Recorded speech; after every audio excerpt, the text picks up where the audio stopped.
That's right. You're listening to another episode of the co-main event mixed martial arts podcast. That's Ben Folks. I'm Chad Dundas, saying it backwards, gonna run it again. That's right. You're listening to another episode of the co-main event mixed martial arts podcast. I'm Chad Dundas. That's Ben Folks. We're both longtime MMA journalists, and for the last 14 years, we've been meeting here every week to break down all the action in the wild, weird, and occasionally wonderful world of mixed martial arts. Bennett played out according to chalk over there at UFC 330 in Philadelphia, Xfinity Mobile Arena, granddaddy of them all. Both favorites in the championship fights, Mackenzie Durn and Islam Makhachev, pulled off fairly lopsided decision wins to cap off the card.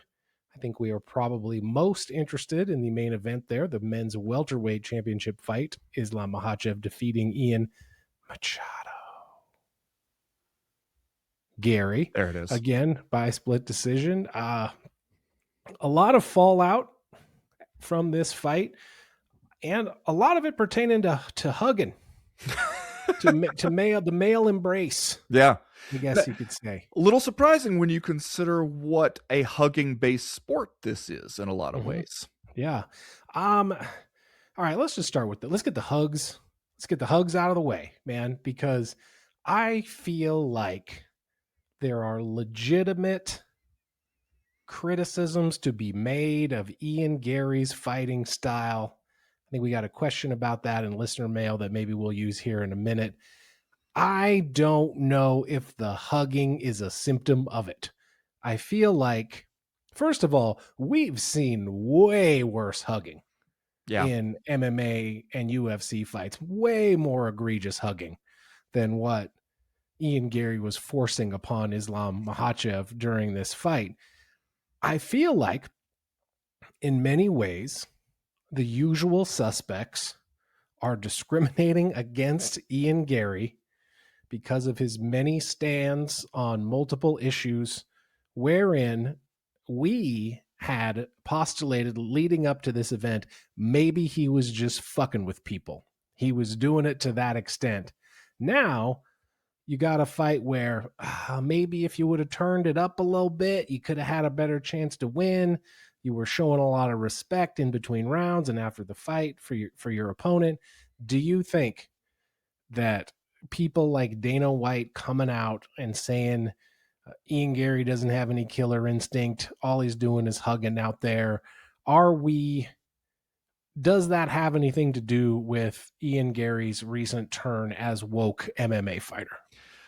I think it's all of a piece in people's minds, at least. I think that because they have a certain concept of Ian Garry and who he is as a person, and then also because for long stretches in this fight, he didn't seem to be doing a ton, and because it was one where it seemed like you had opportunities. It was not like you got completely blown away in this fight. You were in it. You could have done just a little bit more and maybe given yourself a chance to win. And then they put the hugging on top of that and they go, see, this is what it is. Ian Garry has his heart is too soft from watching too many romantic comedies, as Khabib Nurmagomedov once famously suggested. So the thing is, I think that there is a legitimate case to make about what he was doing between the bells, so to speak. But it doesn't necessarily have anything to do with the hugging after rounds or something, because we've seen other guys come in, like Sean Strickland will come in talking like he is going to bathe in your blood and then fight a very careful, strategic point fighting strategy and not at all fight like the guy he said he was before. We've seen that from Sean Strickland and from other people a whole bunch of times.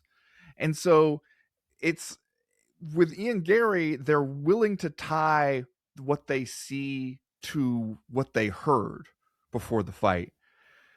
And what you heard and what you saw between the rounds are the two least important parts. It's what you did in the actual fight.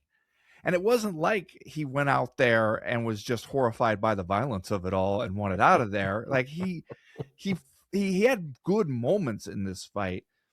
I do agree that there were times where the way it looks to us on the outside is you need to be doing more if you Mhm. want a chance to win these fights. I also think a big part of why he wasn't doing more is because he felt like, well, let me step forward here with a jab or a kick, and I might as well let Islam take me down, because that's what he's waiting for. Islam is just standing there waiting for me to make a move forward so that he can have a takedown. And as we saw early on in the fight, in the first round, where he goes and throws a kick, and Islam goes, "Okay, there it is. I'm gonna take you down now." And he's that first takedown attempt, as we always like to say in those kind of fights, we learn a lot from Mhm. the first takedown attempts, where he fought it pretty well at first, and Islam kept going on him and got him. And you saw that there were some times where it's like, okay, he's actually able to stop some of these takedown attempts, but it clearly was enough of a concern for him that it limited what he was willing to do offensively. I still think I'm interested to hear your thoughts on the scorecards themselves, Mhm. because I thought it was kind of crazy when I stepped back and I realized exact same scores as what we saw in Mackenzie Durn versus Jillian Robertson. Not the same kind of fight from what I Yeah. saw. Yeah. One way more one-sided than the other one. I thought you could make a case for giving Ian Garry 3 and 4. Yeah. 1, Yeah. 2, 5 are all Makhachev. Yeah. Well, here I'm going to read this question from Cody Bernstein on Patreon, and then I'll answer your questions because I want to make sure we get this in there. He says, "Is Ian Garry one of the best of examples of quote would have won if he didn't lose fighter in recent memory? In both of his losses in the UFC, he would have had a real shot at beating both Shavkat and Islam. You hate to agree with Dana, but he was kind of right in what he said after the fight. We're not that far off from a world where Ian wins both those fights if he is just a little more aggressive. I think if Garry can get to a point where he isn't trying to hug his opponents every 5 seconds, he might have a shot at actually becoming a champion someday. Love you both equally, Cody Bernstein." I thought Ian Garry won 3 and 4. I would have given him those rounds on my scorecard, and then it would have been 2-2 headed to the final round. And if that were the case, now obviously he basically got out wrestled once again in round 5. Even though I feel like you got to give Ian Garry credit for the job he did being able to get up and get away from many of those takedowns that Islam landed on him. It seemed like Garry had one trick. He had one weird trick to get up when Islam had taken him down, and yet it worked pretty well, honestly, in terms of getting up. I feel like in that 5th round, you could say, man, if you turn the gas up a little bit and you manage to avoid the takedowns, obviously Yeah. easier said than done. Big Like if. maybe you would have had a chance. But once again, I felt like I came back to the notion I have no idea what we're scoring in these fights. I have no idea what we're looking at. I have no idea what the judges want. The UFC commentators clearly have no fucking idea what matters or what is supposed to matter on the scorecards, talking about offensive wrestling, right? And these takedowns that Makhachev was getting. I mean, as much uh criticism as we're going to throw at Ian Garry for not doing anything, Islam Makhachev wasn't necessarily lighting it on fire, man. When he got into the positions he wanted to be in, there's a lot of positional control there, and Yeah. not a lot else from what I'm seeing. And if we're scoring damage, then I feel like Ian Garry won the 3rd and the 4th pretty clearly. It's just I don't think anybody knows what we're scoring, and that might include the judges, frankly.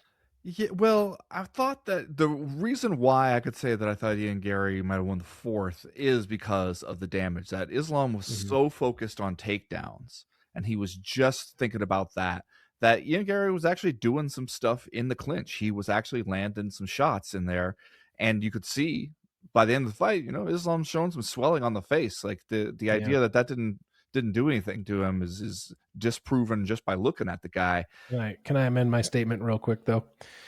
he wasn't setting the world on fire except when he kicked him in the face in the Kicked second him round. in the I goddamn gotta face. give him that. I gotta give him that. Other than that, there wasn't a ton happening. Kicked him right in his goddamn face.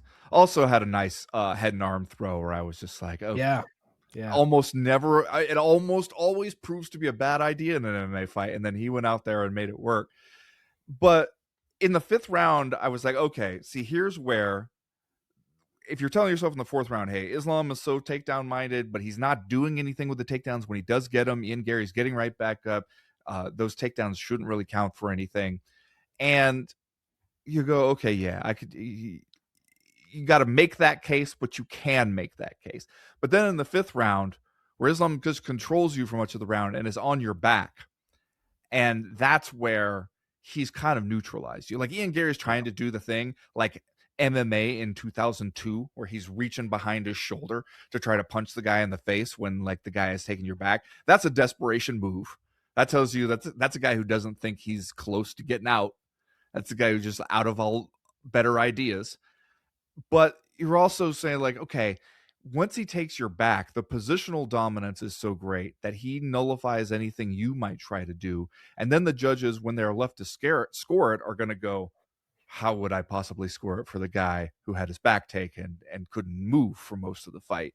Even if I say not a whole lot happened damage wise, one guy was still very much in control of that fight. And if he can stop you from doing any damage, then, we're going down the criteria and we go damage, not much of all like happening at all until we move on to the other categories. And so like I think that was smart of Islam to be able to salt it away. It turns out that round wasn't going to be nearly as decisive as maybe we thought once we got to see the other two scorecards that had 4 rounds for Islam Makhachev.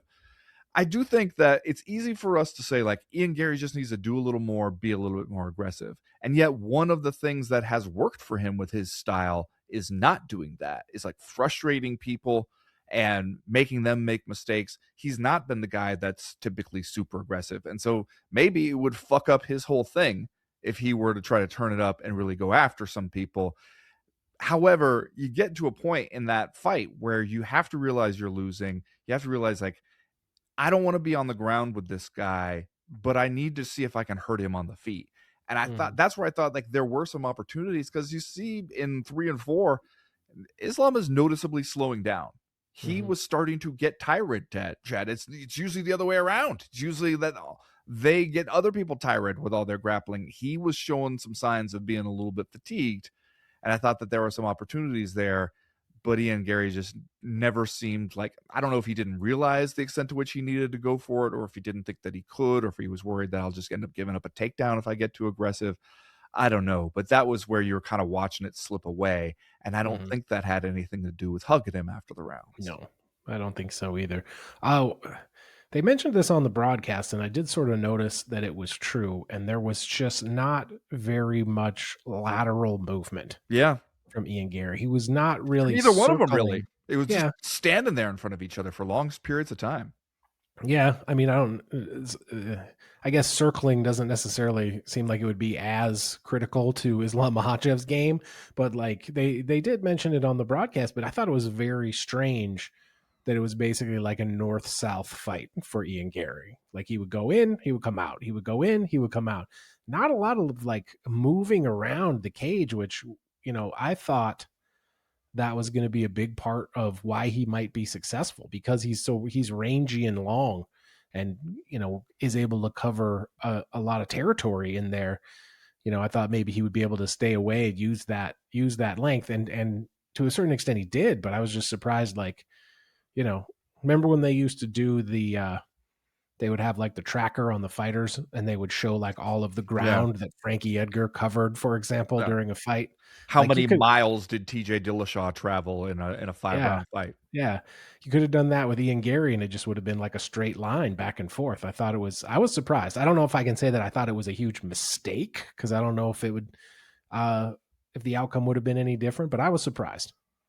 I will say I was watching this fight by the end and going, what are the other welterweight contenders thinking when they see this? Because if I were some of those guys, I would have watched it and been like, I see some opportunities against Islam that Ian Gary has helped us realize. Mm-hmm. Like if you make him work really hard for those takedowns and make it so that he has to focus so much on taking and keeping you down and he can't do a whole lot else, then you can wear him out a little bit and you can start to create some opportunities for yourself later in a fight. Also, don't get kicked in the fucking face because he does have that in his arsenal. Easy to forget. You're backing up out of the clinch and you forget, oh yeah, this dude can kick you upside the head. But I thought I came out of that going, Islam definitely won that, no doubt about that. I don't feel like he's unbeatable at welterweight. Yeah. Especially like some of the bigger guys in the division where maybe like that size difference translates into a power difference in the striking game and or also wears him out when he has to try to manhandle them more. But I came away from that going like, okay, he's definitely the best guy in the division right now, but I wouldn't come out of that going, shit, how do you possibly beat this dude? I think that there's some ways that you saw there. We did get this question from lead singer of The Offspring, Dexter Holland, who wrote in to say, I'll make it super quick. Is there a whole lot to get excited about with Makhachev at welterweight? All I see ahead is a whole bunch of stifling, hold him against the cage / floor decision wins. Well, I mean, that's I guess a stylistic question, right? Like, Right. is he just going to do this exactly that kind of a fight? I think it's unfair for us to. We're doing the MMA fan thing. The thing we saw last is the thing that we're focusing on because he's had some interesting fights. He can go out there and be really aggressive in some of these fights we've seen him in. But if I'm Carlos Prates and Michael Morales, I'm looking at this guy and I'm going like, okay, I think Ian Garry helped you see a little bit more of what you needed to see to craft a good game plan against him. And I'm interested to see some of those fights. I think that if anything, the fact that he was able to do his stuff some of the time, but not all the time here, Mm-hmm. makes it a little more interesting for me. If he was just suffocating people, if he was just taking them down every single time and holding them there, and it was a shutout on the scorecards, but nobody had a single bit of fun watching it, then I would feel this way. But after seeing that, I go, all right, I'm interested to see what some of those matchups look like. By the way, Carlos Prates working his I'm smoking cigarettes all the time gimmick. It's working on me, man. Especially when you see him and Morales out on the street looking like they're hanging. Prates looks like he's outside the club in like 2003 smoking cigs waiting to get back in, and they're taking the piss, I guess you Mm-hmm. could say, out of each other, and Prates is standing there sucking on a dart the whole time, and I'm just like, man, I'm a sucker for this. It's working. It is working on me. There's a lesson here about MMA gimmicks, which is don't overthink it. Mm-hmm. It doesn't have to be that complicated. It doesn't have to be multi-layered. It doesn't have to be particularly smart. Just has to be novel enough, interesting enough, perhaps weird enough, and just anything to set you apart a little bit. And we go, hey, I remember him. He's the cigarette guy. That's it. That's all you Yeah. need. Mm-hmm. Mm-hmm. It's working. It's working for Carlos Prates.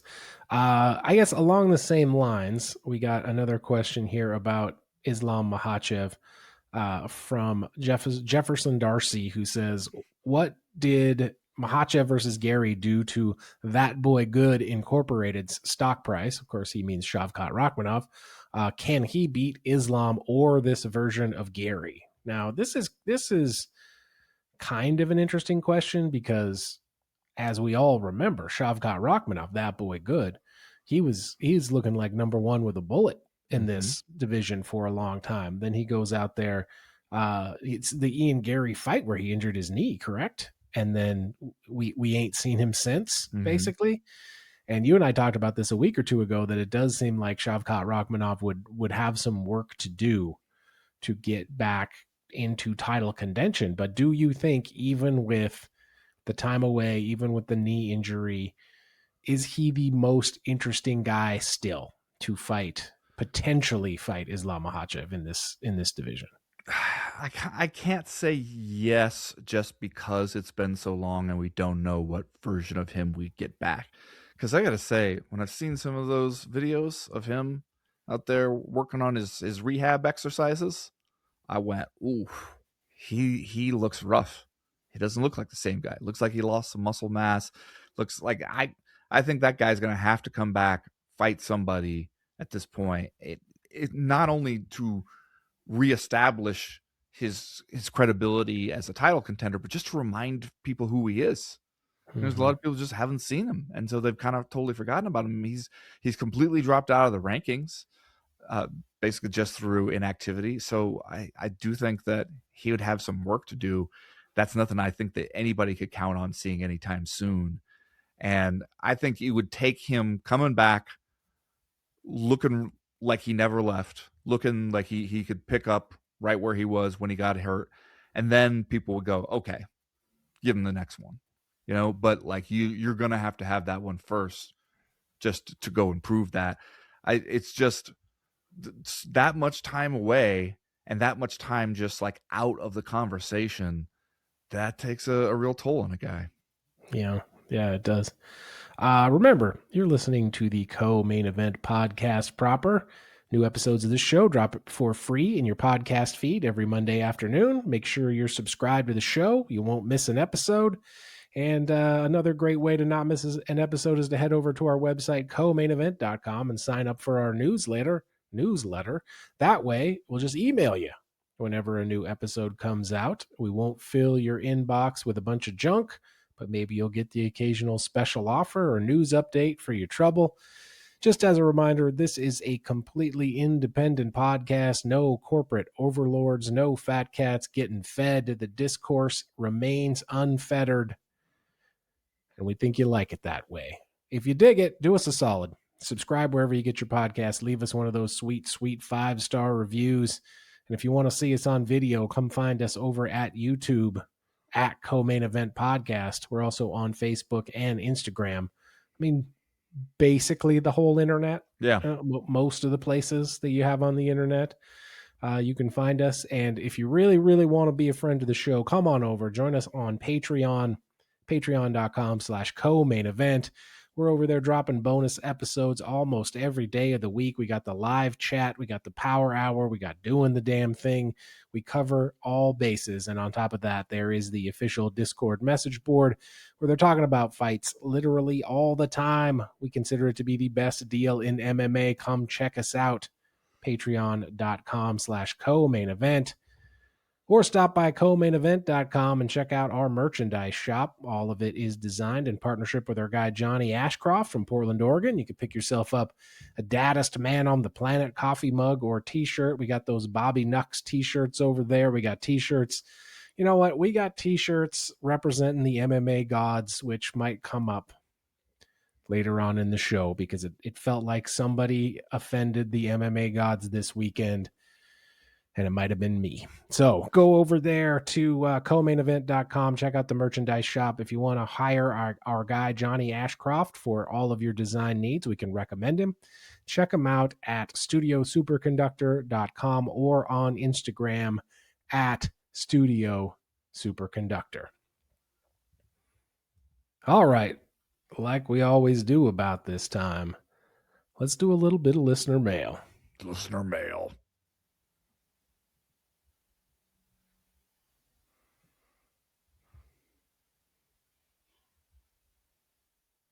All right, first piece of listener mail this week comes to us from Rational Consumer, who writes in to say, if my math is correct, through the first 110 minutes, i.e. 1 hour and 40 minutes of UFC 330, less than 10% of the broadcast was actual fighting in a cage.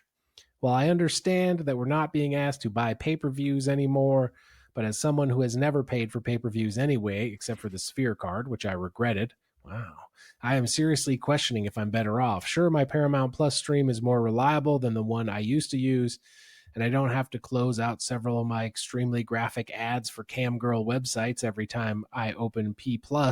But is that really worth having to watch Dana White sell me a Ram truck 45 times? On a serious note, is there a critical mass with advertising?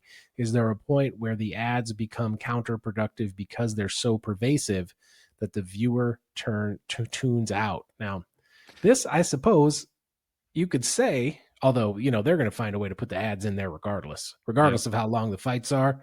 TKO is going to make sure we see the ads. But one of the perhaps negative outcomes from trying to book these fights for quote unquote holy shit moments, as Dana White says, if that is in fact what we're trying to do, seems like there's more mismatches on the cards these days than there used to be. I guess one of the negative pieces of fallout from that is that you do get a lot of stoppages, you get a lot of short fights, and then on a broadcast like this, you spend a lot of time sitting around waiting for the next one. Yeah, I mean, I'll say one thing: the long odds mismatches have kind of gone the other way in a lot of these fights, so that is interesting and maybe something for us to take note of. The point about Dana White trying to sell you a Ram truck, the thing that I hate about that is how it's Dana White also trying to talk about America so much in that ad, like about like America's not like this, America's like this, America has big ass balls, bro. It's like shit like that, and I'm like, give Dana White a 10th grade U.S. history test right now. Right now. Have him, open book. Let him sit there. Let us all watch him on a live stream. That's one of the things that they're like, Dana White will be live on Instagram today taking a 10th grade U.S. history. Just let's go from Civil War to the civil rights era of American history, and let's see what he can get right. And he's going to be out there on the Ram truck thing telling you about America. But I do think, like, this question about, is there a critical mass? And first of all, I would also say, it's not TKO selling those ads. It's Paramount. Paramount is the one trying to get some of that money back that they're paying the UFC, chalking these things up with ads and looking for any opportunity to squeeze some more ads in there. But I do think that you probably get to a point where people are just, they know to expect that. They know, shit, if I watch this fight, it ends midway through the first round. Go make a sandwich. Check back in. Check social media to see when people are getting ready for the next fight. Because the ads really work for live sports because it's live sports, because we're sitting there waiting for the action to resume. Like, that's why live sports is still so valuable to advertisers, more so than like scripted shows are. And it doesn't work the same way if we know there's going to be huge lulls in between the fights.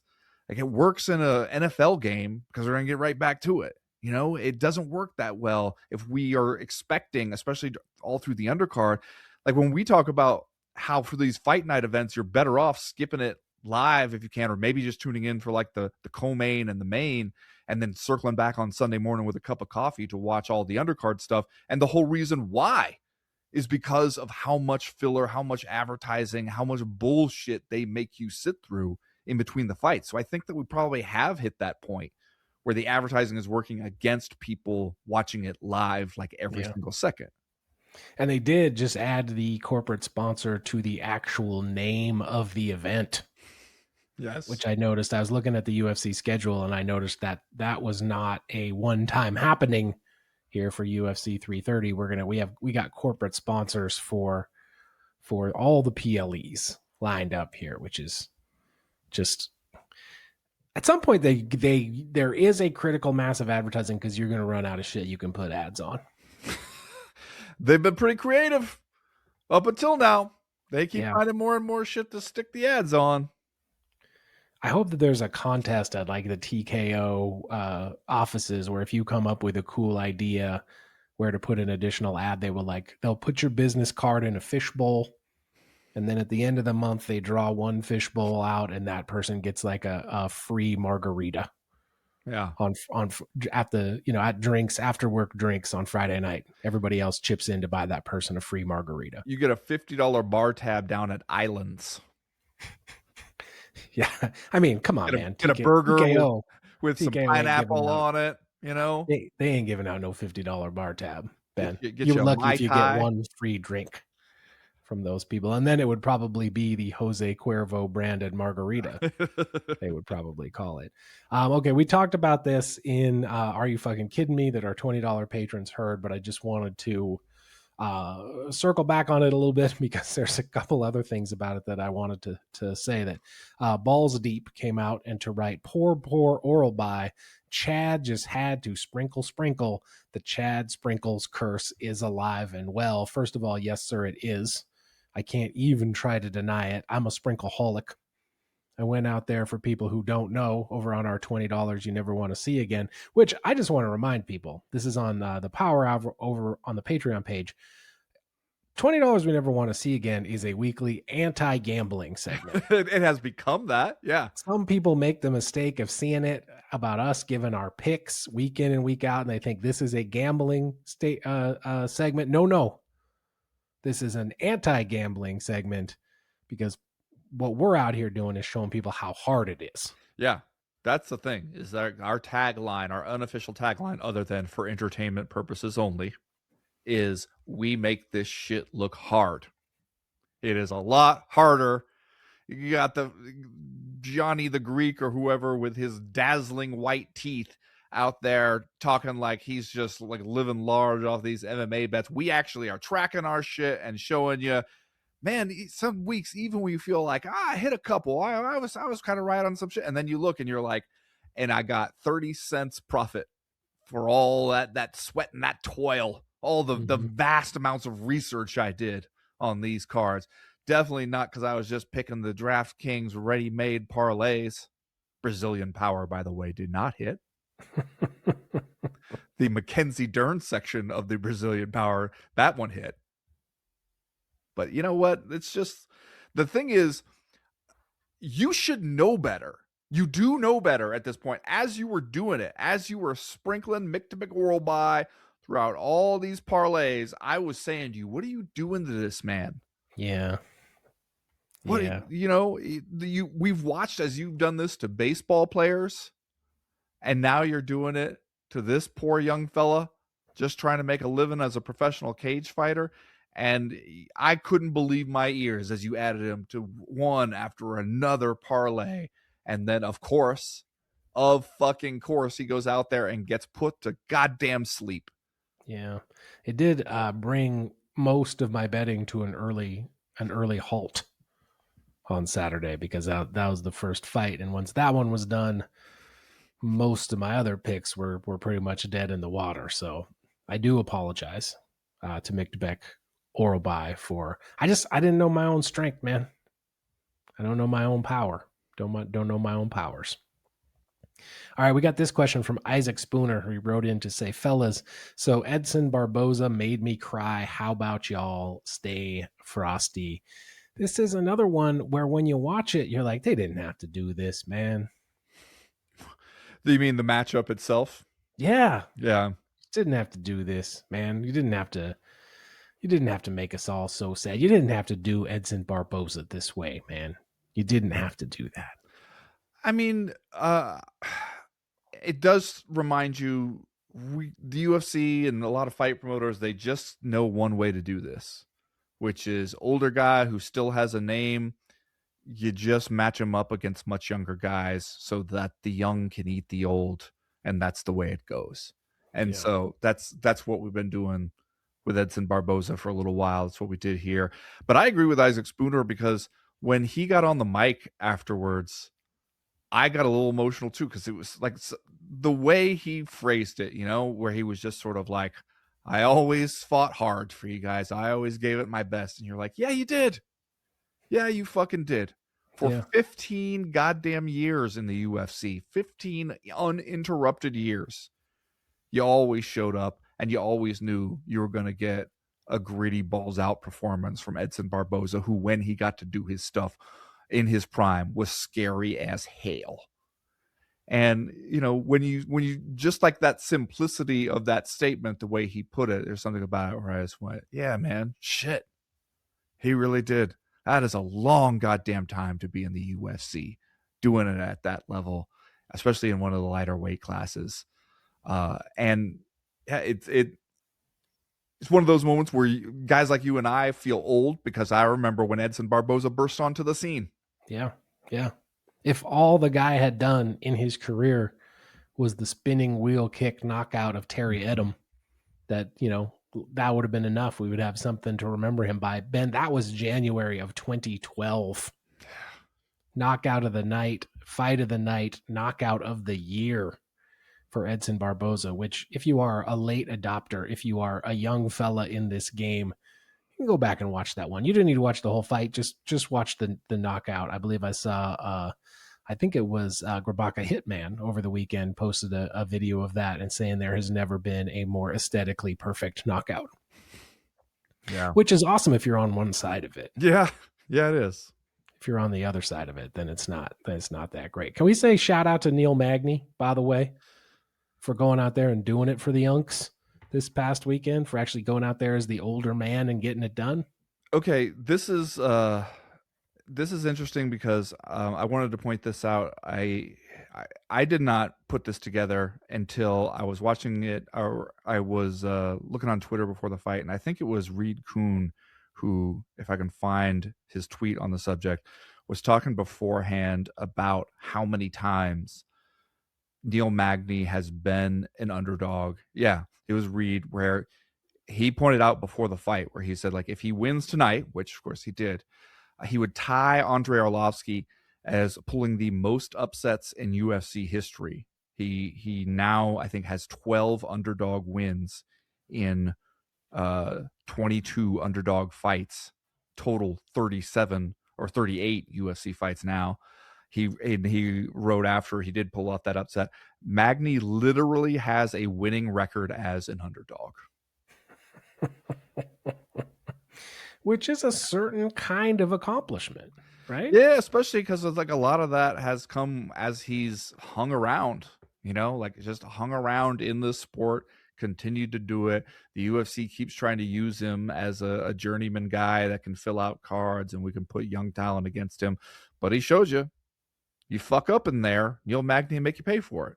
Yeah. See, now that is, once you're retired and you are doing the thing where you talk about how you were better than everyone thought you were and you never got your due. Now you have some statistics to point to if you're Neil Magny.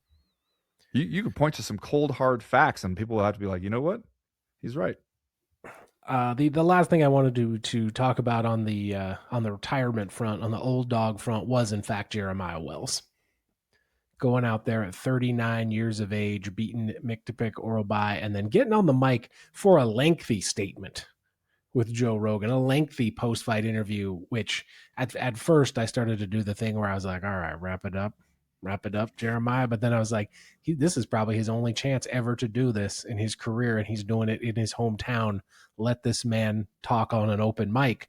At the very end of that interview, he did mention that if he gets re-signed by the UFC to come back and have at least one more fight, he will stay active, and if not, he's going to retire, which I feel like it's a window into the life of the MMA fighter. Yeah. And it's also kind of makes me be like, man, this guy went out there and beat Mikhtapik Orolbai when the guy was like a minus 1,200 favorite. You got to give Jeremiah Wells another fight, don't you? Don't you? And if you don't, that really says something about how you were trying to use him there and that you're not open to being convinced, like you were going, we wanted you just to come in there and lose and you didn't do it, but we're not even going to reward you for winning. You were just a piece of meat to be beat up on there, and you couldn't even do that for us. So fuck off. If there's any still existing part of your deep encrusted black soul, you got to give Jeremiah Wells another fight, man. Come on. You got to do it. All right, that's going to do it for listener mail this week. If you have a question, comment, or concern that you want to air to the podcast in future weeks, you know how to do it. Go to the website, comainevent.com. Click the link at the top of the page that says email the podcast. That'll get you in touch with us. Right now, Mackenzie Durn, did she actually go out there and look like a championship level fighter against Jillian Robertson on Saturday night? We will talk about that right after this.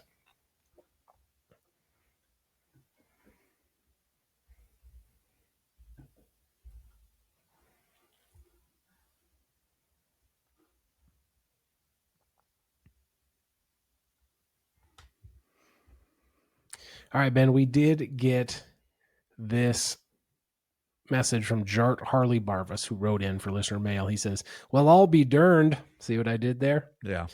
If Mark Zuckerberg's favorite fighter didn't go out there on Saturday night and actually look like a championship level competitor, during the introductions of Saturday's co-main when Bruce Buffer announced that the fight was for the undisputed strawweight championship. I couldn't help but think, is it Is it though? though?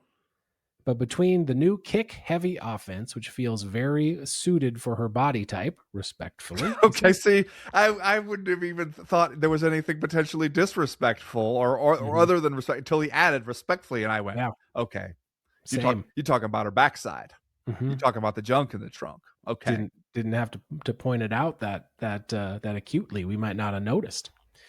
And that blast double, she seems to have suddenly learned. Mackenzie Durn looked better than ever, fifth round notwithstanding. Dare I say, she looked like she finally achieved the all-around skill level that everyone hoped for since she first moved to MMA. What say you? Is this the fully realized version of Mackenzie Durn?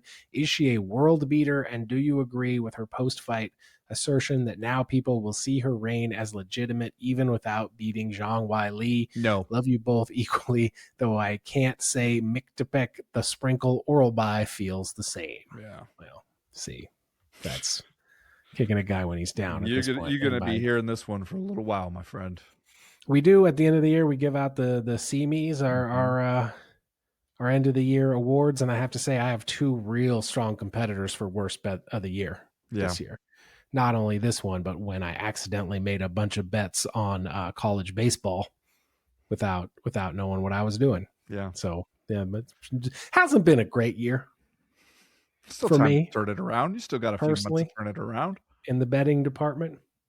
What about Mackenzie Durn though? She looked much improved in this fight. She did for a while. For a while, yeah. The way she started off in this fight in the first round, I was like, "Who the hell is this?" She's out there fighting like she's trying to do some business. She's out there fighting like she wants to get this thing taken care of and get out of here. And I thought, because the one bet I hit for our betting segment this week was when I bet Mackenzie Durn to have 3 or more takedowns, and you cast doubt upon this, and then I was at first concerned. I was like, shit, she got one takedown in the first round and then damn near choked her. And I thought, she's going to finish this fight too soon to get those other 2 takedowns I need. She didn't. Julian Robertson hang on there and was able to fight through a couple early submission attempts that at first looked pretty close. But Mackenzie Durn was really fighting with an enthusiasm and a purpose and looked really sharp. I will say, she looked really sharp against Jillian Robertson, who did not look good at basically any point of that fight. Looked really slow and flat-footed, and when she was throwing, like, there was a couple times where, like, the punches she was throwing, I went, come on. What is that? Like, even if you land that, it's not going to do anything, and you're not even coming close to landing it. And so I thought, she didn't exactly look like the number 2 fighter in the division of that. But the other part, when I heard Mackenzie Durn be like, now people cannot doubt me as a champion. No, I don't think I need to beat Weili in order for to be looked at as a champion. And I went, we disagree on that, Mackenzie. We disagree. That is the one fight you were absolutely going to have to win if you want people to look at you as the best strawweight. And I don't know if I saw a ton in this fight or the other one where she won the title that makes me think that she would beat the peak version of Weili.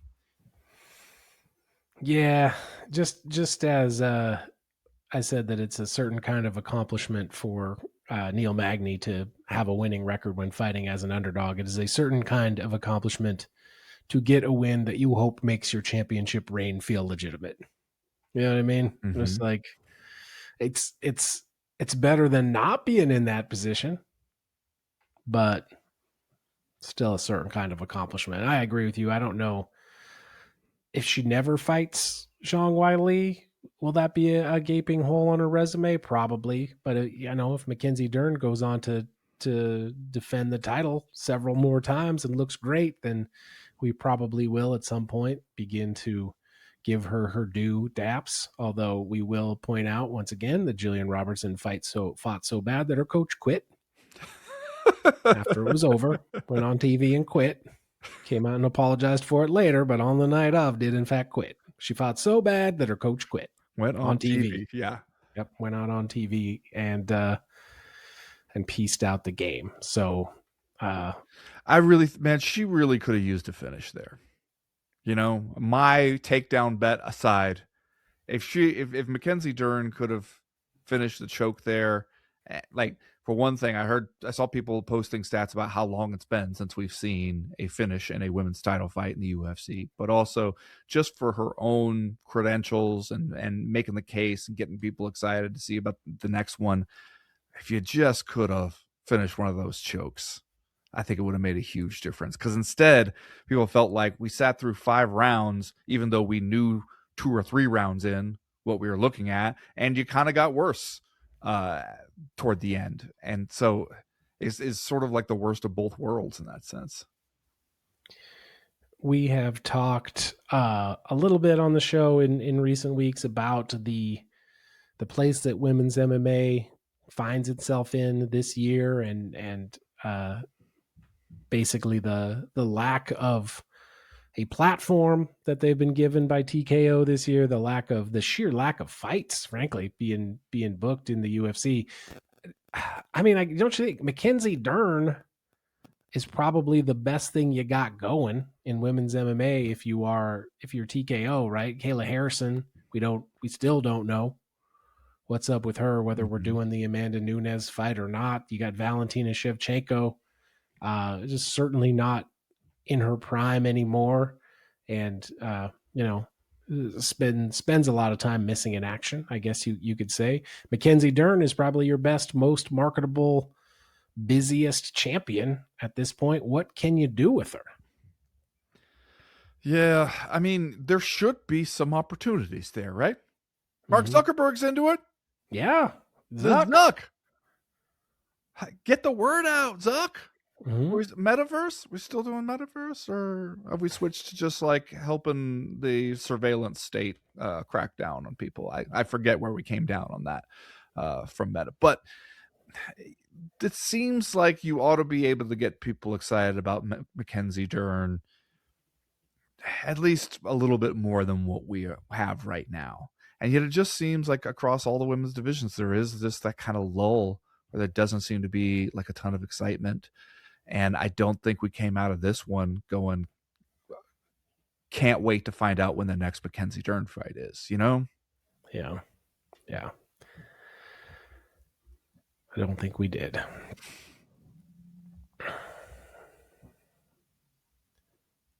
We did get this one from Frank Costanza that says, so Mackenzie Durn just defended her belt against Jillian Robertson. Does it still count as a legit defense, even though Jillian mostly just did half-speed boxercise? Come on, man. Is that from Dean Thomas? Is he using an alias to write into the CME again? Frank Costanza's burner account, you think? Dean Thomas's burner account? I mean, when you do use the name Frank Costanza, I am imagining you being pretty like grumpy and angry about anything that you write. So that kind of, maybe it's in keeping. Maybe he's doing a character. Yeah, could be. Well, I don't know, man. I guess do we have a proof of life on Zhang Weili? Is she coming back? Do we know anything about what she's doing? She's been out there being like a TikTok influencer or something. You seen her? She seems to be having an awesome time, frankly. Like that might be the worst thing that could happen to women's MMA in the UFC is that she ends up hitting it big as a online influencer, doesn't need this bullshit anymore, and we never see her again. Yeah. Okay. I see former UFC champ unrecognizable in stunning new makeover, and fight fans are shook. That's from MMA Mania, Jesse Holland. Are you shook? Take a look at the makeover. Are you shook? Be honest. I guess a little bit. Yeah, a little shook. I guess I'm a little bit shook. There's no such thing as a little shook, Chad. It's like being pregnant. Either you are or you are not shook. Which is, I guess, yeah. I am. I'm shook. Okay. All right. I'm shook. Anything else on this UFC 330 card that you wanted to talk about? We got I did watch way down on the early prelims. Lucas Fernando showed up and beat the shit out of Rafael Tobias. And especially at the light heavyweight division, where just not a lot going on right now. That did kind of stir the heart a little bit to see, hey, maybe there are still good 205-pound fighters out there to be had. So that was an I tell you, impressive performance. the fight that I thought was fucking crazy to watch was Dustin Stoltzfus and Mansour Abdul Malik, because Yeah. that one where you saw like early on, I mean, Abdul Malik was a huge favorite, and there were moments kind of early on where you thought like, okay, I see it, and it looked like he was in a few specific spots really lighting Stoltzfus up, and then but it was like he got takedowns when he needed them, just had to rely on that dog in him at a Yes, few he did. points there, had Yep. to reach inside, grab that dog by the collar, and ended up coming out with a win. And I was like, shit, that was a crazy ass fight. That was a whole lot of fun to watch. Yeah, it was. And that was another one where the odds makers came out on the short end, Yeah, right? That I was think it was another like one of those 5 big, or 6 to 1 favorite. yeah. So maybe the holy shit moments are playing out differently than we expected. But if all you want is those moments, then I guess you don't care. Well, don't forget, this weekend we are headed out to Sacramento. Golden One Center, granddaddy of them all. Middleweight main event: Anthony Hernandez versus Gregory Rodriguez. So you got that look to look forward to. And I'm sure you will be looking forward to it. I can hear it. I can hear the anticipation bubbling over in your voice. Sergey Spivak in the co-main. I know you're looking forward to that. Renier DeRitter versus Roman Dolidze. Oh, okay. Okay. Yeah, see, that's not bad. That's not bad right there. That's not bad. What else you got? Kennedy Nzechukwu versus Shamil Gaziev in heavyweight fight. Okay. So Lot nothing. of You got nothing else, is what you're saying. there's a lot of people that don't have Wikipedia pages on this event, but at least we're not at the apex, you know. Man, Victor Petrino and the Polar Bear, they're the co-main event. All right, that's going to do it this week for the co-main event podcast. Thanks for listening, everybody. We appreciate the support. We will be over on the Patreon page all week. Come on over there. Check us out, patreon.com/co-main event. If you do that, we'll see you on Wednesday. If you don't, we'll see you right back here next week. Thanks for listening. We appreciate the support. As for right now, we are done. We are through. We are out. All right, I do have to point out that the UFC did in fact give Jeremiah Wells a $100,000 performance of the night bonus for going out there and beating Miktabek Orobai. So even if they don't re-sign him, maybe they put a little cash in his pocket, if nothing else. Yeah, how do you not give that guy a bonus after that? Well, you have to, I guess. But, you know, good for Jeremiah Wells, walking away with a little extra spending money, a little walking around money. They booked him into a fight where the odds said that he was a sacrificial lamb, and then he walks out of there with, I'm going to guess, more money than he ever made in any one night of MMA in his entire life. Oh, yeah, for sure. For sure.